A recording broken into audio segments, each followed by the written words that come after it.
बिस्मिल्लाहिर्रहमानिर्रहीम। मेरा नाम डॉक्टर सैयद मकबूल हुसैन है और आज जो बात करना चाह रहा हूँ वो है सादात हॉस्पिटल में हम एक स्टार्ट कर रहे हैं, नई चीज़ है। तो साफ ज़ाहिर है कि ये एक ऐसा प्रोजेक्ट है जिसके अंदर मैं अकेला तो नहीं हूँ, एक पूरी टीम होगी हमारे साथ। तो वो जो टीम के मेंबर्स हैं जो हमारे पास आना चाह रहे हैं या जिनको हम इंशाल्लाह सेलेक्ट कर लेंगे और हमारे साथ चलेंगे, उनसे कुछ गुजारिशात करना चाहता हूँ। और ये गुजारिशात उनके लिए भी हैं और अपने लिए भी हैं, कि अपनी याद दहानी के लिए भी हैं और उनके लिए भी हैं। कोई भी अदारा जो होता है वो एक बंदे से नहीं होता, पूरी एक टीम वर्क होता है। उसमें सारे लोग मिल के चलते हैं और एक विजन के साथ चलते हैं तो वो अदारा कामयाब होता है। अगर कुछ लोग उसमें एक डायरेक्शन में चल रहे हों और दूसरे लोग किसी और डायरेक्शन में चल रहे हों तो तब भी वो अदारा कामयाब नहीं होता, या वो जो गोल उस अदारे ने रखा होता है उसको अचीव नहीं कर पाता। तो पहली बात तो ये है कि जैसे कि पहले एक वीडियो में मैं अर्ज़ कर चुका हूँ कि सादात हॉस्पिटल बनाने का मकसद क्या है, उसको मैं डिटेल में तो नहीं अब दोबारा दोहराऊँगा कि वो एक वीडियो उसमें बन चुकी है। मुख्तसर अर्ज़ कर देता हूँ कि बेसिकली 3 मकसद हैं इसके। एक मकसद तो ये था कि अल्लाह को राज़ी करना है, हमने एक ऐसा सेटअप बना के जिसमें लोगों की खिदमत हो रही है और उससे अल्लाह को राज़ी करना है और उसमें मामलात ऐसे चलने हैं कि हमारी दुनिया के साथ आखिरत भी बने। सबसे पहले मोटिव तो हमारा ये है। दूसरा ये था कि लोगों को इज़्ज़त दी जाए, सेल्फ़ रिस्पेक्ट दी जाए, उनको केयर दी जाए, उनका इलाज किया जाए और इलाज भी ऐसे तरीके से किया जाए कि उनको महसूस हो कि हमें यहाँ पे इज़्ज़त मिल रही है। और उनकी जो मसले मसाइल मुख्तलिफ़ हॉस्पिटल्स में आते हैं कि प्रॉपर केयर नहीं की जा रही, इंसान को इंसान नहीं समझा जा रहा, उस तरह की जो सारी उनकी जो है मुश्किलात और उनकी शिकायत वो ख़त्म हो और उनको एहसास हो कि नहीं, यहाँ पे सबसे अहम मैं हूँ और मुझे इज़्ज़त के साथ ट्रीट किया जा रहा है। और तीसरी बात साफ ज़ाहिर है, मैंने उसने भी अर्ज़ की थी कि बिज़नेस भी होता है एक मकसद कि रिज़्क़ हलाल, वो भी हमारा मतलब साफ ज़ाहिर उसमें हिस्सा होगा। लेकिन पहले जो मैंने अर्ज़ किया कि वो बेसिकली इसके मकसद हैं। तो इस अदारे का जो बेसिक मकसद है वो क्या है? लोगों की खिदमत करके अल्लाह को राज़ी करना। ये बहुत बड़ा विज़न है और इस विज़न के लिए मुझे आप सब की ज़रूरत है, आप सब की डेडिकेशन की, कमिटमेंट की ज़रूरत है कि आप मेरे साथ मिल के चलेंगे तो फिर इंशाल्लाह हम ये जो ख्वाब है इसको ताबीर दे सकेंगे। तो आप लोगों की, जैसे कि हर अच्छे अदारे में सेल्फ़ रिस्पेक्ट का ख्याल रखा जाता है, हम भी रखेंगे इंशाल्लाह। आप लोग बिल्कुल हमारे लिए मुक़द्दम है, जैसे मेरी अपनी इज़्ज़त मेरे लिए मुक़द्दम है, आप लोगों की इज़्ज़त भी मेरे लिए मुक़द्दम होगी इंशाल्लाह। और आप लोगों को कहीं पे भी कोई इंसल्ट का पहलू नहीं होगा, इंसल्ट करना मकसूद नहीं होगा। आपकी सेल्फ़ रिस्पेक्ट का पूरा ख्याल रखा जाएगा और आपको अगर कहीं भी मसला कोई आता है तो इंशाल्लाह हम फ्रंट पे आपके खड़े होंगे। अगर आपके साथ कोई भी किसी किस्म का मिसहैप होता है या आपके साथ कोई बदतमीज़ी करता है तो हम आपकी जो केयर है, आपकी जो रिस्पेक्ट है, उसको आगे लेके चलेंगे। साफ ज़ाहिर है कि आप हमारे साथ एक फ़ैमिली मेम्बर्स की तरह होंगे और जिस तरह की फ़ैमिली के अंदर बहन भाई आपस में होते हैं, इनकी केयर की जाती है, इंशाअल्लाह ताला ऐसा ही रिलेशन आपके साथ होगा। सिर्फ़ एक बिज़नेस रिलेशन नहीं होगा बल्कि आप लोगों को ऐसा एहसास होगा कि हम एक फ़ैमिली हैं और एक फ़ैमिली में जिस तरह एक भाई की कदर होती है, एक बहन की कदर होती है, वैसे ही आप लोगों की कदर होगी, वैसे ही आप लोगों का ख्याल रखा जाएगा। और फिर ये है कि ये नहीं होगा कि जो भी वहाँ पे हम कोई कमाई कर रहे हैं, कोई पैसा कमा रहे हैं तो वो सारा हम समेट के लेके जा रहे हैं, बल्कि हमारे एम्प्लॉइज़ जो हैं उनका हिस्सा उसके अंदर होगा। एक तो उनकी पेज़ तो होंगी यकीनन, पेज़ भी अच्छी होंगी, जो मार्केट में चल रही हैं उससे अच्छी पे रखी जाएगी।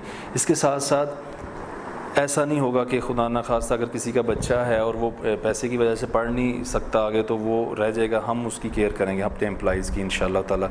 उनके फैमिली मेम्बर्स जो हैं और उनमें ख़ास तौर पे अगर वो मर्द है तो उसकी बीवी बच्चे और माँ बाप, और इसी तरह अगर कोई औरत है उसका मियाँ बीवी बच्चे और उसके माँ बाप, ये लोग हमारे इंटाइटल्ड होंगे और इनको हम इंशाल्लाह फ्री ट्रीटमेंट देंगे। अगर खुदा न खास्ता उनको ज़रूरत पड़ती है हमारे सेटअप के अंदर जो मौजूद है इंशाल्लाह उसको हम फ्री प्रोवाइड करेंगे और उनको ये इज़्ज़त देंगे कि वो महसूस करें कि ये बेसिकली अदारा उनका अपना अदारा है। इसके अलावा इन जो भी हमारे साथ हैं, डॉक्टर्स हैं, पैरामेडिकल स्टाफ है, इवन के स्वीपर्स हैं, इन सब की एजुकेशन दो तरह की है। एक तो है मोटिवेशनल और ये जो है मोरल और एथिकल ग्रूमिंग, और दूसरे नंबर पे है प्रोफेशनल। ये दोनों की इंशाल्लाह सेशंस होते रहेंगे जिसमें बार बार याद दहानी कराई जाएगी कि हमारा मकसद है, हम सादात लॉन्च करने का एक मकसद है, लोगों की खिदमत करनी है, लोगों की तकलीफ़ों को हमने बर्दाश्त करना है। ये बार बार इन चीज़ों को हम एड्रेस करते रहेंगे और फिर उनकी प्रोफेशनल स्किल्स उसको भी बढ़ाएंगे। स्टाफ नर्सेज़ को और डॉक्टर्स को और बाकी लोगों को थोड़ा थोड़ा पढ़ाया जाएगा कि इसमें ऐसे करना है, ये पेशेंट हो तो ऐसे डील करना है, इसको ऐसे, यानी उनकी प्रोफेशनल एजुकेशन और उनकी स्किल को हम ऊपर लेके जाएंगे, वो स्टैटिक नहीं रहेंगे इंशाल्लाह। लेकिन इन सारी चीज़ों के बाद हमें आपसे भी बहुत सारी एक्सपेक्टेशंस हैं जो हम चाहते हैं कि आपसे हमें मिलें, हमारे पेशेंट्स को मिलें। सबसे अहम चीज़ है आपका इखलाक। हमें आपके अच्छे इखलाक की ज़रूरत है। हम ये चाहते हैं कि वहाँ पे जो पेशेंट आता है उसको इज़्ज़त दी जाए, इखलाक के साथ पेश आ जाए, स्माइलिंग फेस के साथ आप उसको डील करें। आपके चेहरे के ऊपर तेवर नहीं आना चाहिए, और ये तेवर आने की वजह बाज़ का ये होती है कि जो पेशेंट है वो ज़्यादती कर रहा था। उस सूरत में भी मैं यही चाहूँगा कि आप लोग खंदा पेशानी से इस चीज़ों को बर्दाश्त करें। कभी भी ये तो कमाल ही नहीं है ना कि एक बंदा आपसे अच्छे तरीके से बात कर रहा है, आप भी अच्छे तरीके से बात, इसमें क्या कमाल है? ये तो कोई कमाल नहीं, ये तो हर बंदा ही करता है। हमारा कमाल ये है कि जो हमारे साथ बदतमीज़ी भी कर रहा है हमने उसको भी बर्दाश्त करना है और उसको खंदा पेशानी से जवाब देना है। उसमें हमने अपना टेम्परामेंट लूज़ नहीं करना। वो तकलीफ़ में है, जो पेशेंट हमारे पास आ रहा है, जो उसके अटेंडेंट्स हैं वो तकलीफ़ में है। तकलीफ़ में आम तौर पे इंसान इस तरह की हरकतें कर देता है कि जो मुनासिब नहीं होती, तो उसको बर्दाश्त करना, ये काम हमने करना है ना। बाकी अच्छे तरीके से जो आपसे बात कर रहा है उससे अच्छे तरीके से बात कर ली, ये तो कोई कमाल नहीं है ना। तो हमारा कमाल ये होगा कि जो लोग हमारे साथ ज़्यादती भी कर रहे हैं, फ़र्ज़ करें खुदा ना खास्ता बदतमीज़ी का एलिमेंट भी उनके अंदर है, लेकिन हम उनके साथ बदतमीज़ी नहीं करेंगे।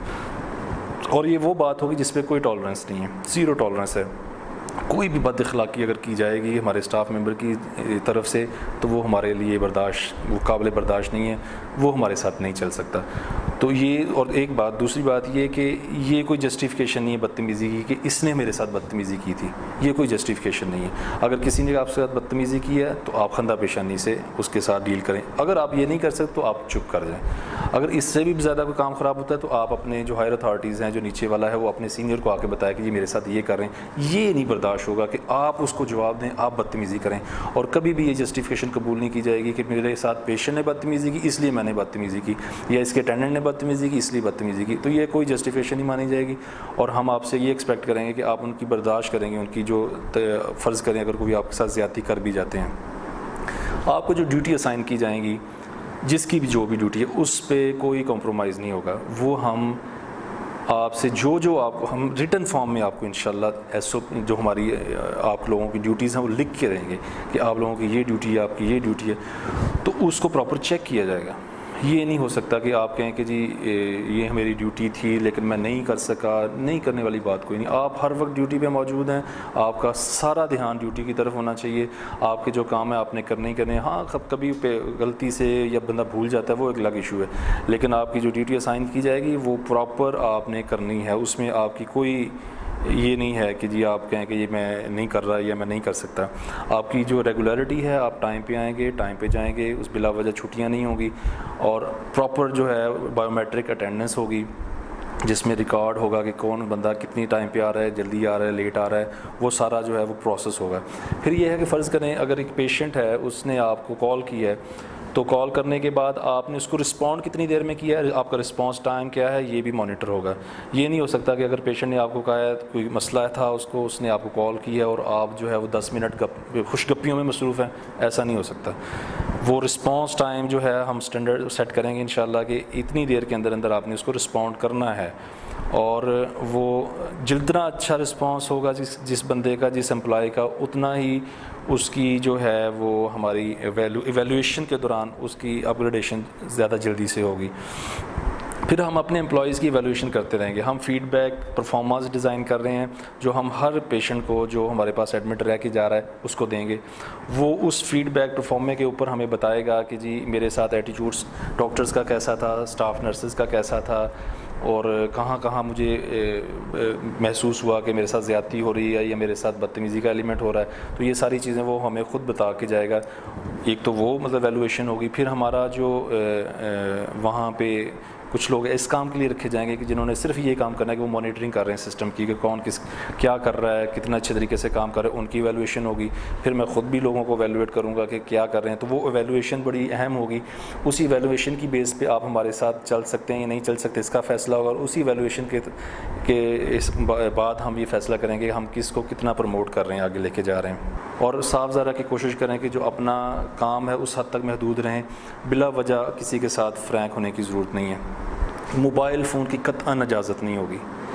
जो हमारा स्टाफ हैं वो मोबाइल फ़ोन जो या तो लेके ही ना आए, अगर किसी ने लेके आना है तो उसको ऑफ़ करके वो जो है रिसेप्शन पे हैंड ओवर करेंगे, रिसेप्शन से जाते हुए अपना लेके जाएंगे। मोबाइल यूज़ करने की कतई इजाज़त नहीं है। ये नहीं हो सकता कि जी आप कहें कि जी मैं फ्री बैठा था मैं मोबाइल यूज़ कर लूँ, बिल्कुल नहीं यूज़ कर सकते। मोबाइल फ़ोन अंदर आ ही नहीं सकता। आपकी ड्यूटी आवर्स के दौरान आप बिल्कुल मोबाइल फ़ोन के पास भी नहीं जाएंगे। तो ये कुछ बातें हैं जो टाइम टू टाइम हम आपको फिर इंशाल्लाह करते रहेंगे। बेसिक जो मैं अगर आप समझ सकें या मैं कन्वे कर सका, वो थीम पीछे इसके ये है कि एक टीम वर्क, ऐसी एक टीम तैयार कर लें हम कि जिनकी विज़न एक हो, जो एक डायरेक्शन में चलें। जब वो एक डायरेक्शन में सारे मिल के कोशिश करेंगे तो वो बड़ी जल्दी चीज़ ऊपर चली जाएगी। जब उनकी डायरेक्शन एक नहीं होगी या इनमें से कुछ लोग डायरेक्शन लेस होंगे और कुछ डायरेक्शन के साथ काम कर रहे होंगे, तो वो मतलूबा नताइज नहीं हमें मिलेंगे जिसकी हम एक्सपेक्टेशन कर रहे हैं। हमने बड़ी शायद बड़े दावे बहुत बड़े बड़े कर दिए हैं। अल्लाह से दुआ है कि ये दावे ना हो, इनको ताबीर मिले, लेकिन इन दावों को ताबीर देने के लिए आपका कोऑपरेशन बहुत ज़्यादा ज़रूरी है। आपसे बहुत ही हम्बलाना, बहुत ही आजिज़ी के साथ रिक्वेस्ट है कि इस चीज़ को दिल से कबूल करें कि हम यहाँ पे जो काम कर रहे हैं कुछ हम डिफरेंट करने जा रहे हैं। वो डिफरेंट यही है कि लोगों को इज़्ज़त दे रहे हैं, उनकी हमदर्दी, उनके दिल के अंदर उनकी हमदर्दी हो, एक प्यार हो, एक एहसास हो, उसके साथ खिदमत हो। और आखिर में अल्लाह से दुआ भी है कि इन जो चीज़ें जो कही हैं इनको अल्लाह पाक आसानी के साथ इम्प्लीमेंट कर दें हमारे सिस्टम के अंदर, और गाहे बगाहे हम इसको जो है वो आपस में दोबारा करते रहेंगे इसके तज़किरा, ताकि हम जो डायरेक्शन सेट कर रहे हैं उसको उसकी तरफ आगे से आगे बढ़ते जाएँ। और कल कलां को 6 महीने साल बाद लोग ख़ुद कहें कि ये जो हॉस्पिटल है ये वाकई डिफरेंट है, यहाँ पे काम करने वाले लोग जो हैं वो बाकी लोगों से मुख्तलिफ हैं, इसमें आप लोगों की इज़्ज़त भी है, मेरी इज़्ज़त भी, हम सब की इज़्ज़त है। और अल्लाह से दुआ है कि अल्लाह इन चीज़ों को आसानी के साथ पूरा फरमा दे। जज़ाकल्लाह।